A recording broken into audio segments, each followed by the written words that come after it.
tidak tertutup kemungkinan untuk Anda datang ke Jerman ya, sebelum Anda mendapatkan pekerjaan atau Anda bertujuan untuk mencari kerja di sini. Itu ada 5 caranya ya teman-teman. Jadi kita jangan campur baur semua imigran ya. Apakah pajak yang kita bayar untuk gereja ya, itu apakah difungsikan dengan sebaik mungkin di sini? Apakah kita ada merasakan manfaatnya? Karena semua orang yang datang masuk ke sini dan bekerja itu bayar pajaknya sama teman-teman. Jadi untuk apa mereka anti imigran? Enggak teman-teman, malah kita di sini merasa kita itu senasib. Selamat siang dari Jerman. Apa kabar semuanya? Salam hangat kembali dari Jerman ya. Teman-teman, hari ini saya ingin berbagi sedikit tentang bagaimana bisa tinggal di Jerman, kerja. Juga saya akan merespons komen-komen dari vlog sebelumnya ya. Dan kelihatannya banyak juga yang antusias mau ke Jerman ya. Saya tidak melarang dan saya merasa itu adalah sebuah keinginan yang cukup bagus ya. Tapi sebelumnya saya ingin memperjelaskan dulu ya, untuk datang ke Jerman itu tidak segampang yang kita pikirkan ya teman-teman, karena ini bukan walk-in country ya, atau perusahaan-perusahaannya itu kita just can walk in gitu loh, bisa hanya datang gitu loh. Jadi yang pertama itu yang paling diutamakan ya untuk bisa cari kerja di Jerman ya. Kita belum bisa ngomong dapat kerja ya teman-teman. Untuk bisa cari kerja ya, syarat yang pertama itu kita harus ada residence permit, yaitu seperti semacam izin tinggal. Biasanya itu ada 90 hari ya teman-teman. Jadi Anda harus cari cara bagaimana bisa datang ke Jerman dan bisa tinggal di sini untuk mencari kerja. Nah, itu ada beberapa macam caranya ya. Nah, karena ada seorang subscriber yang kelihatan sangat positif ya mau ke sini, ya saya gunakan kesempatan ini untuk menjawab pertanyaan dia dulu ya teman-teman ya. Jadi tidak tertutup kemungkinan untuk Anda datang ke Jerman ya. Tidak sama sekali. Jerman tidak membedakan Anda siapa. Asalkan Anda bisa datang di sini dan punya izin tinggal, Anda punya hak yang sama untuk mencari kerja, bahkan haknya itu sama dengan orang asli warga negara Jerman. Oke, teman-teman. Jadi, dan saya juga ingin memberikan satu fakta ya. Di Jerman, Jerman adalah sebuah negara di Eropa ya, yang cukup populer, yang cukup disenangin, yang cukup digemarin. Negara-negara tetangga ya, orang-orangnya itu juga berdatangan ke sini. Nah, terutama orang yang dari Turki, terus dari Italia, dari Austria, terus dari mana lagi, Portugal, banyak dari Poland, Spanyol. Ya, jadi masing-masing orang itu kesukaan dan kebutuhannya itu berbeda-beda. Banyak juga orang Jerman yang suka kerja di Swiss, tapi orangnya tinggal di Jerman. Jadi mereka itu tinggal di perbatasan. Jadi supaya menghemat biaya untuk travel ya, untuk bensin ya. Jadi mereka tinggal di perbatasan jadi lebih dekat. Nah, jadi beda-beda orang ya teman-teman, dan di vlog-vlog saya yang berlalu saya juga pernah menyinggung, kayaknya sudah sering ya, untuk pindah kerja, mencari kerja itu ada terkendala di Jerman karena birokrasi teman-teman. Jadi di vlog saya yang sebelumnya itu saya tidak lupa menekankannya karena saya sudah sering menyebutkan tentang birokrasi ya. Jadi di vlog yang berlalu itu tentang emigrasi itu saya tidak menekankan hal ini karena saya berfokus pada persentase-persentase menurut survei berapa banyak orang yang mau keluar dari emigrasi. Jadi ada seorang subscriber yang mengingatkannya dan terima kasih kepada dia supaya saya bisa lebih menekankannya. Ya, birokrasi di Jerman ini cukup cukup membuat kita itu kewalahan teman-temannya, kita yang tinggal di sini. Karena coba ditonton dulu vlog-vlog saya sebelumnya, di vlog-vlog harian itu saya sering menyinggungnya. Pokoknya hal apa saja yang berhubungan dengan pemerintah ya, surat-surat, mau cari rumah, izin tinggal dan sebagainya. Karena tidak semua kota, tidak semua kampung atau wilayah ya, itu kantor-kantor pemerintahnya itu menggunakan sistem digital, teman-teman. Jadi ya kita sering per email, telepon pun nggak diangkat. Nah, kadang ya suaranya ketus, suami paling tidak suka berhubungan dengan surat-surat yang ada hubungannya dengan pemerintah, menjengkelkan katanya. Tunggu dan tunggu, tunggu seminggu, 2 minggu, pokoknya dia bilang tunggu saja. Jadi nggak ada batas waktunya sampai kapan. Jadi kita itu menunggu terus seperti menunggu kena lotre. Sering kita ngomong begitu. Jadi, jadi ya teman-teman, saya stop sebentar supaya nggak kepanjangan ya. Karena editor saya kalau kepanjangan susah untuk uploadnya ya. Jadi ya untuk mendapatkan izin tinggal di Jerman ya, sebelum Anda mendapatkan pekerjaan atau Anda bertujuan untuk mencari kerja di sini, itu ada 5 caranya ya teman-teman. Nah, supaya saya tidak ketinggalan atau miss out ya, saya lihat sedikit poin-poin yang sudah saya catat di sini ya. Yaitu yang pertama yaitu dengan izin tinggal bekerja, pekerjaannya, yaitu untuk pekerja terampil ya, dengan gelar yang diakui dan tawaran pekerjaan. Jadi Anda sudah mendapatkan tawaran pekerjaan sebelum Anda ke sini, jadi sudah ada suratnya yang pasti, baru Anda datang. Nah, itu yang kalau berhubungan dengan pekerjaan ya. Dan yang kedua, itu saya sudah pernah berbagi juga dengan kartu biru Uni Eropa. Nah, jadi kalau Anda ada kartu biru ini, Anda bisa di seluruh Uni Eropa, kalau tidak salah ada 27 atau 36 negara ya anggota Uni Eropa. Saya juga sudah lupa ya. Dan itu Anda bisa cari di semua negara ini ya. Jadi untuk pekerja keterampilan tinggi, yang berketerampilan tinggi lah, yang punya special skill ya, dengan gelar pendidikan tinggi dan ambang ada batas gaji tinggi teman-teman. Nah, jadi untuk mendapatkan kartu biru ini juga tidak semua orang bisa dapat teman-teman, ada syarat-syaratnya. Jadi karena tidak mungkin di dalam pembahasan saya yang 15 menit saya bisa mencakup semua ya. Jadi karena jadi panjang, jadi bisa sejam ya. Terus yang ketiga itu Anda bisa dapat tinggal di sini dengan cara ikut kursus studi ya. Kursus bahasa atau ambil studi lah di sini, baik itu universitas, menjadi mahasiswa atau calon mahasiswa yang diterima di universitas atau exchange ya, student exchange juga bisa. Nah, asalkan Anda ada 90 hari tinggal di sini ya. Nah, Anda sudah bisa cari kerja. Ya.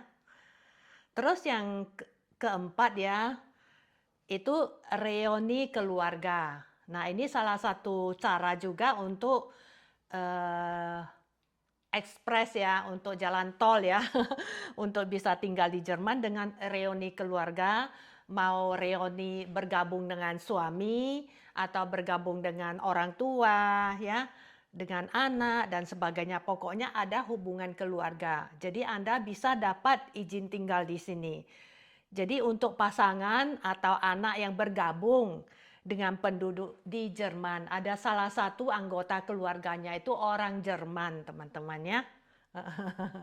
Sudah bisa mengerti. Jadi izin tinggal dulu diurus ya. Baru bisa Anda mau jadi tukang kebun, mau jadi tukang sapu, mau jadi tukang bersih-bersih WC ya, mau jadi asisten di restoran, mau jadi pelayan, semuanya bisa teman-teman. Mau kerja di salon juga bisa.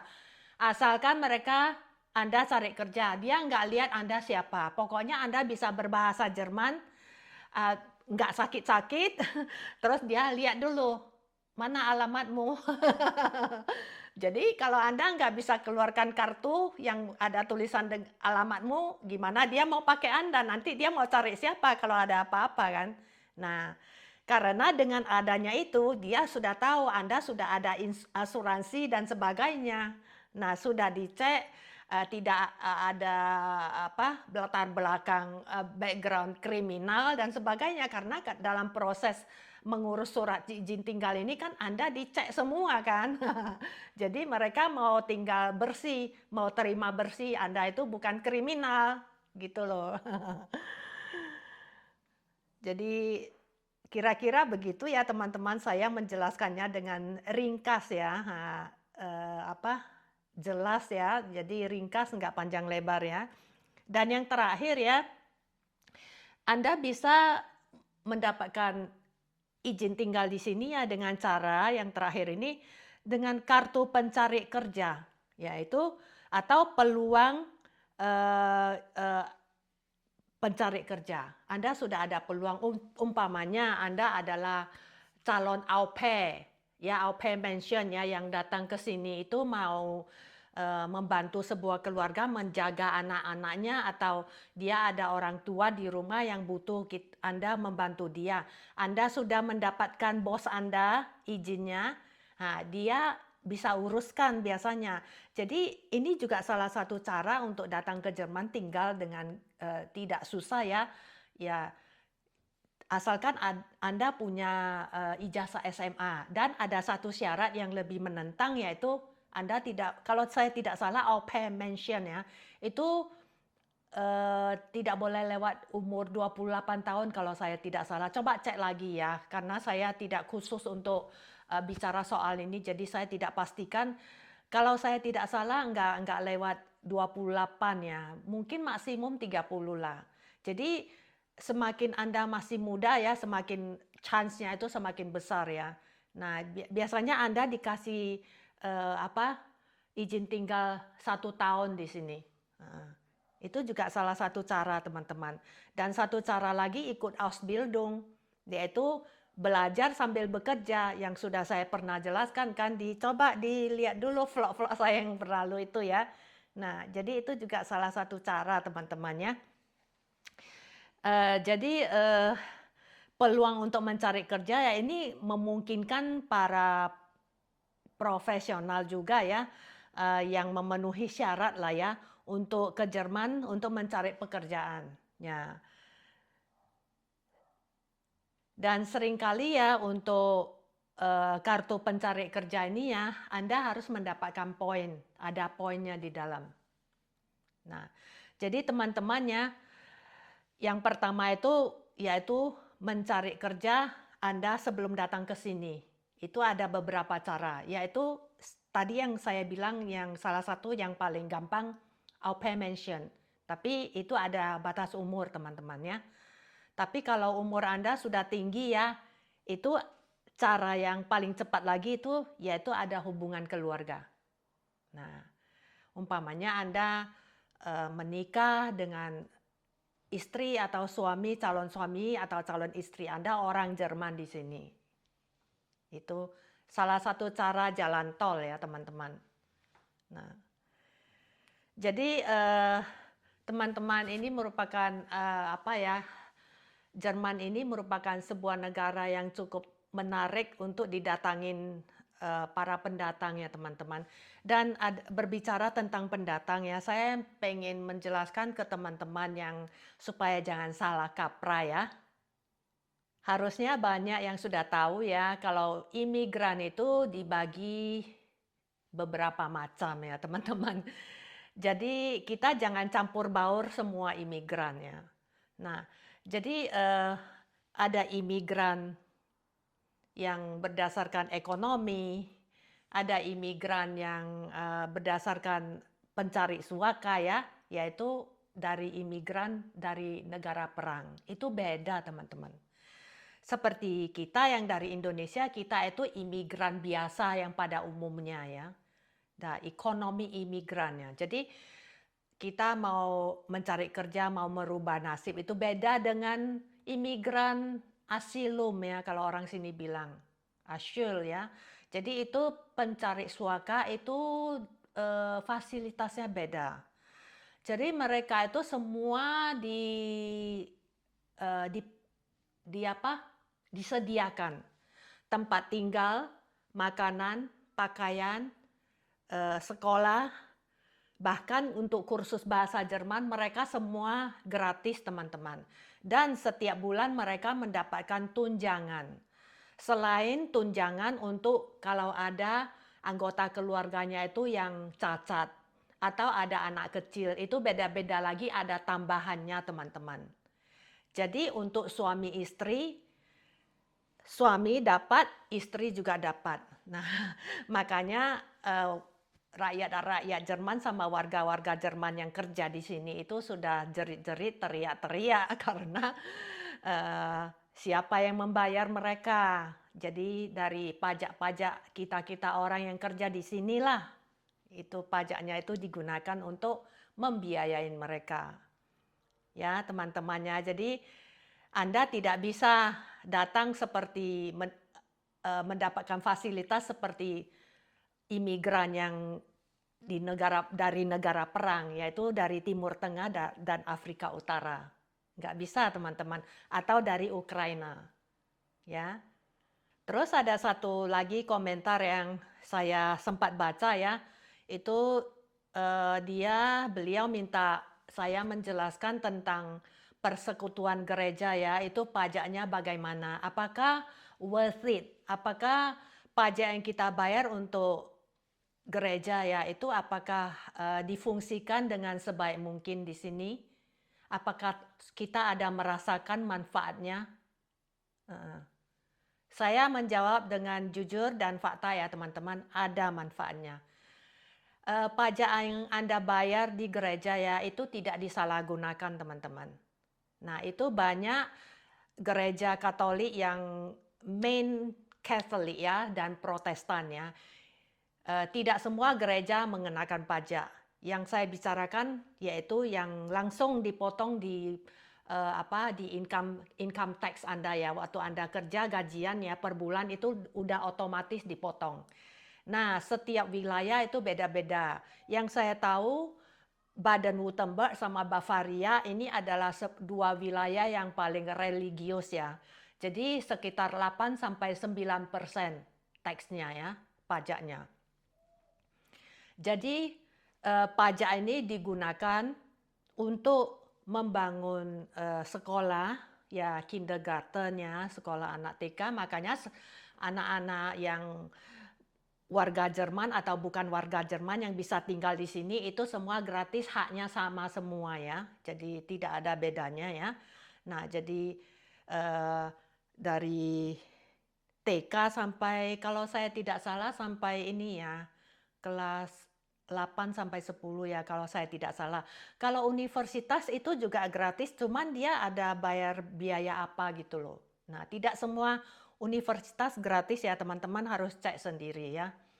Jadi itu uangnya benar-benar digunakan untuk memperbaiki sekolah, membeli komputer untuk sekolah. Jadi kita itu sudah secara tidak langsung ya kita sudah melakukan kegiatan menyumbang untuk kegiatan sosial. Makanya orang Jerman kalau dimintain donasi lagi yang ekstra mereka kurang mau karena mereka merasa mereka sudah memberikan banyak untuk gereja. Jadi gereja yang melakukan hal itu atau pemerintah ya. Nah, sampai saat ini saya belum pernah dengar ada uang gereja yang diselewengkan ya teman-teman. Jadi saya juga sempat bertanya juga dengan teman-teman Kristen saya yang orang Jermannya. Mereka bilang mereka cuma tidak suka gereja dan tidak mau ke gereja itu karena ada segelintir pastor di dalam gereja yang berbicara tentang politik. Mereka nggak suka. Maksud mereka itu gereja ya bicara tentang iman, jangan masukkan politik, jangan bicara soal partai atau apa mereka tidak suka atau perang dan sebagainya.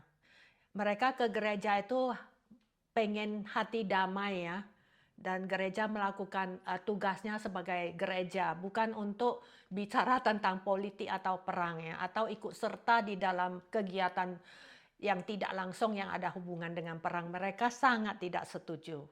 Ini saya jujur memberikan informasi ini kepada saudara ya. Jadi ya 8-9% minimum uang pajak Anda dipotong untuk gereja itu berharga teman-teman. Karena mereka melakukan banyak, bahkan mereka membuka perusahaan yang namanya diakoni juga teman-teman. Nah, ya tentu saja bagaimana mereka menjalankan atau how they run the company ya, itu sudah bukan urusan Anda lah, itu urusan mereka. Kalau mereka melakukannya dengan tidak baik, itu mereka tanggung dosanya sama Tuhan ya. Jadi kita nggak urus soal ini teman-teman. Tapi sampai saat ini masih di jalur kemanusiaan lah teman-teman, saya bicara jujur ya.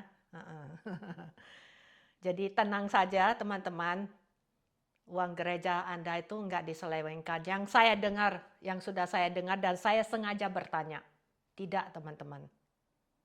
Ada juga sebagian orang-orang Jerman yang sudah dari kecil baptis ya, sudah ikut gereja sampai dia udah dewasa umur 50 tahun lebih, dia baru tinggalkan gereja setelah dia tidak suka dengan cara-cara pastor-pastornya itu menjalankan kegiatan gerejanya. Nah, mereka tinggalkan saja begitu saja ya, mereka tinggal ini ya semacam kantor kelurahan atau kantor apa di setiap kota kan itu ada Burgers Arm ya. Jadi di sana aja lapor. Nah, saya mau keluar dari gereja udah namanya sudah di delete gitu aja. Kalau untuk biaya kena atau enggak saya kurang tahu ya. Mungkin kalau ada pun itu cuma sedikit biayanya. Nah, kalau Anda sudah tinggalkan gereja, ya sudah berarti Anda sudah tidak berjasa untuk gereja. Nanti kalau Anda ada apa-apa, seumpamanya kalau maaf cakap ya, kalau di akhir hidup ya gereja nggak mendatangkan orang-orang untuk mengurus gitu aja, berdoa dan sebagainya. Tapi bagi orang Jerman, mereka nggak membutuhkan semua ini. Sebenarnya mereka bilang mereka menyumbang untuk gereja, mereka ikhlas supaya gereja menggunakan uang ini untuk mengerjakan charity activity ya. Nah, jadi masing-masing orang lah teman-teman. Menurut saya ya tidak perlu sampai tinggalkan gereja. Itu menurut saya ya, itu saya pribadi. Ya itu urusan pendetanya lah, urusan kalau mereka enggak apa ya, ada sedikit miring itu urusan mereka dengan Tuhan. Nah, yang penting mereka enggak selewengkan uang gereja, itu saja teman-teman.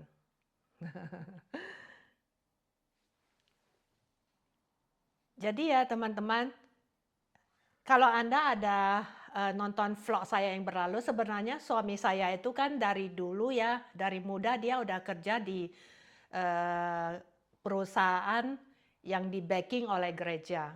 Nah, itu dia suka, dia sampai meneteskan air mata waktu dikeluarkan dari company itu.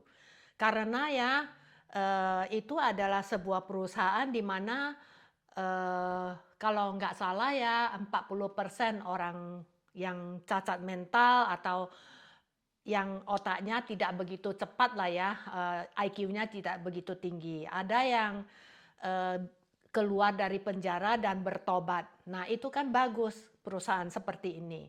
Nah, itu gara-gara suami tidak hati-hati dan kebetulan apa, pemimpin dari perusahaan ini ya, dia itu bertolak belakang ya dengan pendapat suami saya yang partainya beda, partai politiknya ya. Jadi, eee, sebenarnya tidak boleh teman-teman, semua orang berhak punya, hak, apa, politik yang sama. Nah, di sinilah terjadi ketidakadilan. Nah, tapi apa boleh buat karena merekalah yang berkuasa. Jadi kalau Anda, apa, mereka mau mencari kesalahan Anda ya, sekecil apapun mereka bisa tendang Anda keluar dari company ini. Dan suami saya tidak apa, diganti rugi selama belasan tahun dia kerja di sana. Nah, jadi itu sudah lewat lah teman-teman. Kami juga tidak benci atau dendam sama perusahaan ini. Jadi suami cuma sedih karena dia harus meninggalkan orang-orang yang sangat suka sama dia karena dia sudah dianggap seperti bapak mereka, ayah mereka. Kalau mereka ada kesusahan, mereka curhat, yaitu curhatnya ke suami saya. Jadi suami saya sangat melindungi mereka. Kalau mereka itu dibully sama apa ya, kan ada ketua-ketuanya ya di setiap grup kan ada leadernya. Mereka suka apa, dihina gitu loh, dipandang rendah. Jadi kadang keluar kata-kata yang walaupun itu adalah guyonan, tapi itu bisa menyakiti hati orang-orang seperti ini. Mereka itu sangat sensitif, jadi kita harus benar-benar memberikan kasih kepada mereka. Jadi suami saya sedihnya di sana gitu loh. Sampai suami saya bilang ya, dia sudah menikah dengan perusahaan ini dan dia sudah kawin dengan perusahaan ini. Sampai kalau dia ngomong ke orang-orang ya, dia bilang perusahaan yang dia paling cintai di seluruh Jerman. Gitu. Karena dia mencintai orang-orang yang kerja di sana, bawahan dia itu loh. Dan terakhir ya, saya ingin menekankan kepada teman-teman, sekali lagi ya, orang-orang Jerman atau warga Jerman yang pertama sekali mereka adalah imigran juga dan mereka sudah menjadi warga Jerman, itu sama sekali tidak anti imigran, teman-teman. Tidak. Karena semua orang yang datang masuk ke sini dan bekerja itu bayar pajaknya sama, teman-teman. Dan semua haknya itu juga sama, cuman ada satu hak yang kalau Anda bukan pemegang paspor Jerman, Anda tidak bisa punya hak politik, itu saja. Sisanya semuanya sama. Jadi untuk apa mereka anti imigran? Enggak, teman-teman. Malah kita di sini merasa kita itu senasib. Karena kebetulan sekarang pemerintahannya itu ada sedikit mereka merasa tidak puas lah di dalam hal politik karena tidak ada keadilan dan mereka itu seperti dianaktirikan oleh negaranya sendiri atau pemerintahnya sendiri. Gitu aja, teman-teman. Jadi ya selama ini memang terasa ya, kalau kita bertanya 10 orang Jerman, 8 saya yakin mereka itu juga agak kesal karena mereka mau cari rumah susah, tapi kalau yang peminta suaka hari ini nggak ada tempat tinggal, besok sudah ada tempatnya. Nah, begitu juga yang dari Ukraina. Jadi mereka tidak membedakan. Pokoknya mereka merasa pemerintah lebih menjaga mereka daripada warganya sendiri. Begitu teman-temannya. Masalah tentang imigran yang berlatar belakang agama dan sebagainya yang ekstrim, yang radikal, itu topiknya beda lagi teman-teman. Tidak semua imigran datang ke sini berbuat jahat. Enggak teman-teman ya. Memang kenyataannya itu memang fakta ya. Nah, kalau ada kriminal yang seperti teror, attack dan sebagainya itu memang kebanyakan background-nya itu ada background imigran ya teman-teman. Saya tidak boleh berbohong juga ya teman-teman. Tapi tidak semua imigran yang dari Timur Tengah atau dari Afrika Utara itu jahat semua, enggak teman-teman. Ada juga yang berpendidikan tinggi dan berhasil di sini. Bahkan mereka juga kesal kalau ada imigran yang dari satu negaranya atau satu eh, pokoknya yang satu benua itu datang ya, atau yang dari Afrika Utara berbuat jahat, mereka juga kesal. Sampai mereka juga bilang mengganggu kehidupan mereka juga. Jadi merekanya itu kena getahnya, mereka juga kesal kok teman-teman. Ya, oke ya teman-teman, saya hari ini berbincang-bincang sampai di sini ya.